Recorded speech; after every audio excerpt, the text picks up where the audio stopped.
Merci. Oui, Fred, je suis avec Stéphanie Dupré, qui est géophysicienne à l'Ifremer, et figure-toi qu'on va jouer à un jeu vidéo. Alors, Mission Grand Fond, c'est le nom du jeu? Et alors, on part dans les profondeurs avec Victor. Mais qui est Victor? Alors Victor, c'est un engin sous-marin qui est câblé, qui a un long câble de plus de 8 km et qui 8 peut aller kilomètres. jusqu'à 6 km sous les fonds marins pour aller explorer les 6 dorsales. 000 mètres, 6 6 000 000 mètres de mètres. Il peut profondeur. aller jusqu'à 6 000 mètres. Et alors, qu'est-ce qu'il va explorer? Qu'est-ce qu'il va voir? Il va à la fois explorer les dorsales médio-océaniques et aussi toutes les marges depuis le plateau jusqu'aux grandes profondeurs. D'accord. Et donc, c'est ce qu'on va faire dans ce jeu. C'est ce qu'on appelle Voilà. un serious game. C'est-à-dire Voilà, que c'est une de la simulation. réalité, en Oui, fait. c'est une simulation au plus près de ce qui se passe lors d'une plongée Victor. Donc Victor, il est téléopéré depuis un navire. Toute l'équipe est à bord. On le met à l'eau, on le fait plonger et on a un retour en temps réel, à la fois en termes de caméra, de vidéo, d'image. Et on peut prélever en temps réel aussi. C'est un robot qu'on téléopère D'accord. depuis la surface. Bon, ben on démarre. Allez, c'est Allez, parti. J'appuie sur allons-y. le A. Donc Victor ici. Mission Grand Fond. C'est parti. Donc là, il y a trois parties, c'est ça dans ce Voilà, jeu? dans ce jeu, on peut aller explorer 3 différents sites. Les 2 premiers concernent des sources hydrothermales. Qu'est-ce Donc que les c'est sources qu'une source hydrothermales, hydrothermale? ce sont des sites au niveau desquels des fluides très chauds remontent des profondeurs de la Terre. Quand je dis très chaud, ça peut Très aller chaud. jusqu'à 400 degrés. 400 degrés, mais pourquoi il fait 400 degrés à 6000 mètres Parce de profondeur? que l'eau vient de très profond, elle est mélangée au magma qui est très très chaud. Et en remontant donc par densité, il garde cette température très très élevée. Donc on est à quelques centaines de degrés au-dessus du 0 Celsius. Et alors, qu'est-ce qui se passe autour de ces Et alors, sources? malgré ces grandes températures, donc, avec les fluides qui remontent, on a aussi des éléments chimiques, comme le cuivre, le zinc, qui peuvent précipiter au contact de l'eau de mer et former dans ce qu'on appelle des panaches, des fumeurs noirs. Le noir vient de la couleur noire vient donc de ces précipités. Mais alors là, Et je lis micro-organismes. Voilà. Mais et fourmillant de vie sur les 2 premiers. Il y a de la vie autour de ces sources? Tout à fait. Malgré ces fortes températures, il y a une vie qui fourmille, avec des assemblages microbiens fascinants, qui sont associés aussi à de la macrofaune. C'est ce qu'on appelle la chimiosynthèse. Donc, parce qu'à ces profondeurs, bien sûr, la photosynthèse comme source d'énergie n'existe pas, hein. Au-delà de 200 mètres sous le fond de la mer, il n'y a plus une lumière qui passe.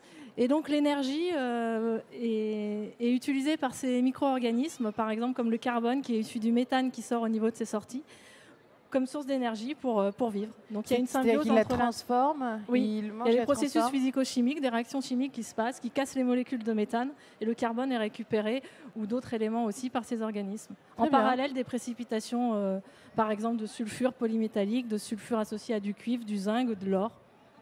Et alors là, on les connaît, toutes ces espèces? Ah non, à qu'il y a chaque là mission, on est en passe de découvrir de nouveaux assemblages microbiens et aussi de nouvelles espèces, comme on l'a vu lors du quiz avec le crabe yéti qui a été découvert il y a quelques années. D'accord. Ah, c'est celui-là.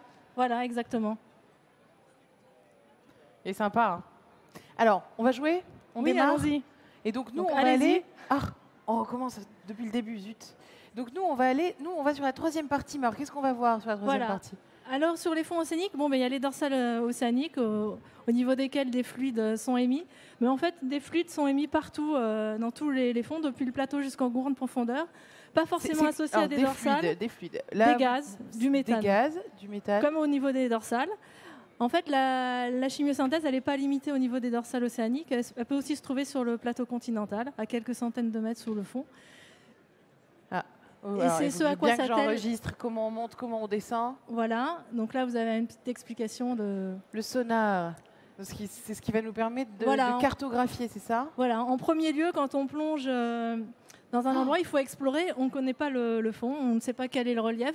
Donc on enclenche Là, je une descends. acquisition avec un sondeur multifaisceau qui va permettre de cartographier les fonds, savoir si on a des failles, des monts, des creux. Puisque la plupart des zones sous-marines nous sont encore inconnues. Même si Alors là, on les est données- à 1250 mètres de profondeur. Et on a donc une première mission.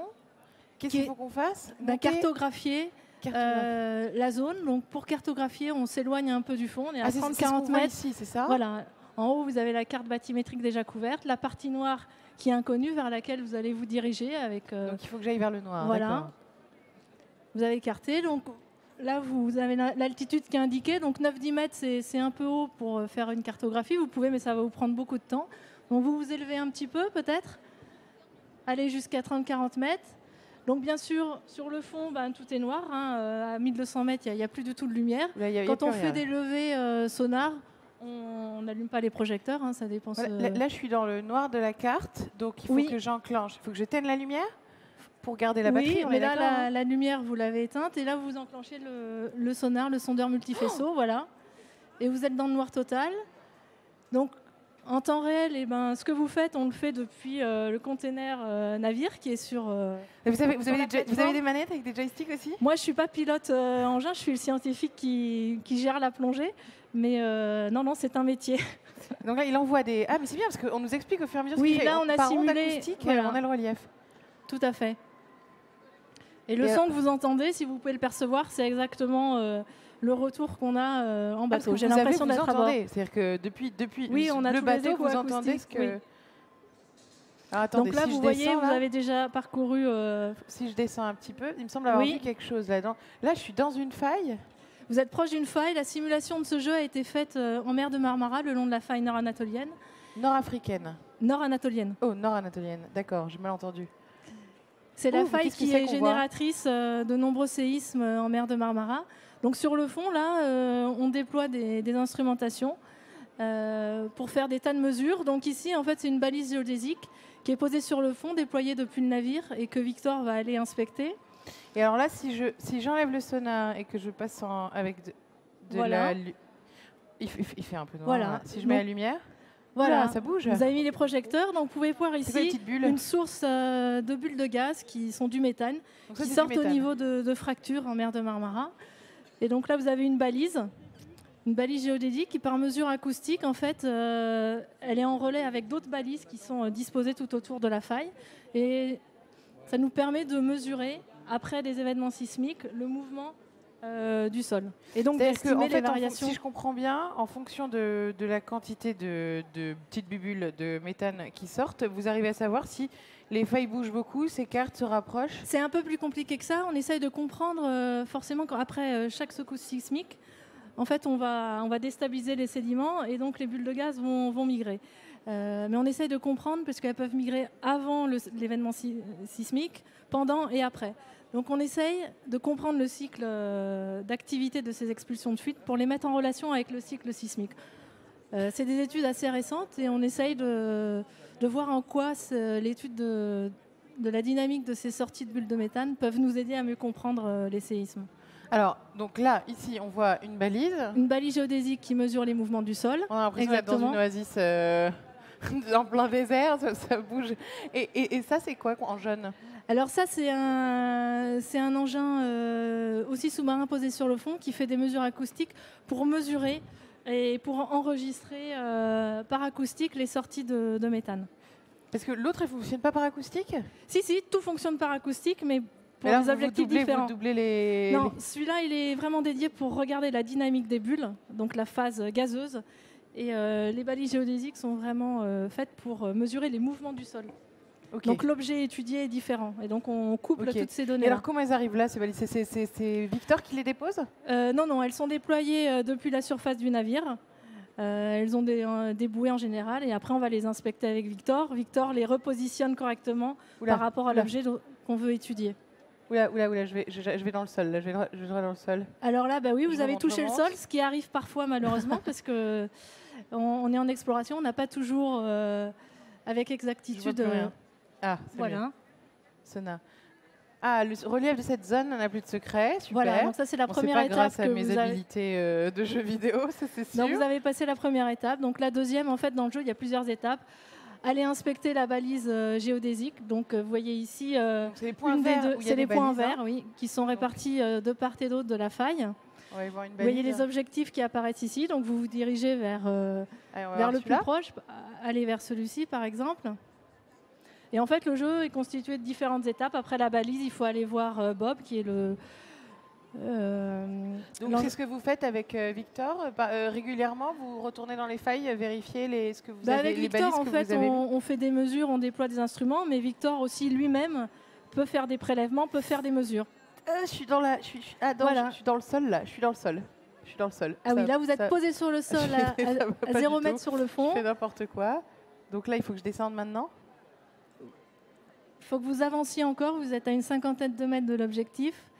Parce qu'il faut dire que Victor avance très lentement, à quelques mètres par seconde. Hein. Là, la simulation, elle est encore beaucoup plus rapide que ce qui se passe en temps réel. Sur le fond, il faut imaginer qu'on n'a pas de lumière. Il faut faire très attention parce que le relief, on a beau avoir des cartes préexistantes dans le meilleur des cas, il faut avancer avec le sonar en temps réel.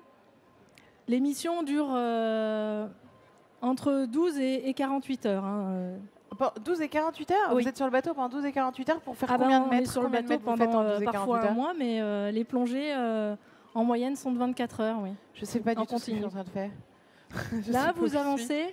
Vous avez perdu votre objectif, il est là. Si, vous êtes. Dirigez-vous vers la sphère.